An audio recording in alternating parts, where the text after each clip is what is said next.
Hello and welcome to the Friday, November 7th, 2025 edition of the SANS Internet Storm Center's Stormcast. My name is Johannes Ulrich, recording today from Jacksonville, Florida. And this episode is brought to you by the SANS.edu undergraduate certificate program in applied cybersecurity.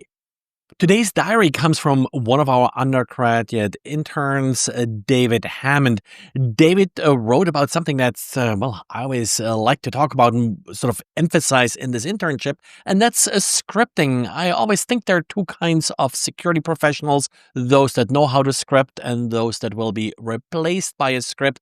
But what I often find is that students who are more exposed to the Windows world, not so much to the Unix world, often aren't exposed to scripting the same way how Unix users are often more sort of naturally exposed to it. However, we do, of course, have some great scripting tools on Windows. They're just a little bit more hidden behind that GUI. And one of those tools is PowerShell.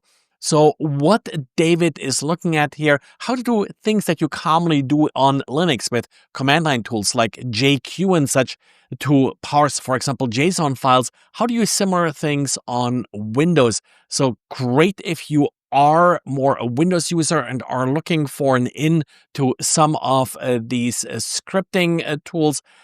I often also think that on the Windows side, there aren't a lot of great tutorials to do some of this common scripting, as you often find it much easier on the Linux/Unix side.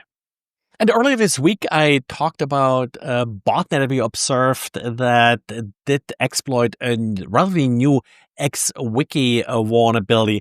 Well, one of the odd things here was like the email address that was sort of left as part of a user agent and such. Well, it turns out this was what's also known as RondoBot or RondoDox. We now have a great write-up here from Mario Candela. Mario runs his own honeypot called Beelzebub, I think that's how you would pronounce it. And this honeypot captured samples, including the second stage that I didn't discuss in my blog. And yes, this particular bot just recently increased the number of exploits they're using in order to attack systems. That's why it became more verbose, and with that also triggered more alerts in our honeypot networks, which then led to the diary. So great work here by Mario, and the great sort of additional analysis that was missing from my earlier blog post this week. And then we got an update for Google Chrome that you probably want to make sure you update before the weekend. It fixes 5 different vulnerabilities. None of them are exploited yet. 3 of the vulnerabilities are rated high. One that I'm particularly concerned about here is affecting web GPU. That's sort of one of those lower level components. So having some remote code execution here may certainly pose a problem for Google Chrome, maybe in particular then, of course, with some kind of a sandbox escape to actually break out of the Google Chrome sandbox. Again, nothing being exploited yet. The reason I think you should patch this relatively quickly is just because similar vulnerabilities have been exploited in the past. So there are probably some templates around that attackers can use to develop exploits relatively quickly. And talking about patches that you probably should take care of before the weekend, the more tricky one here affects the Cisco Unified Contact Center Express, also known as Unified CCX.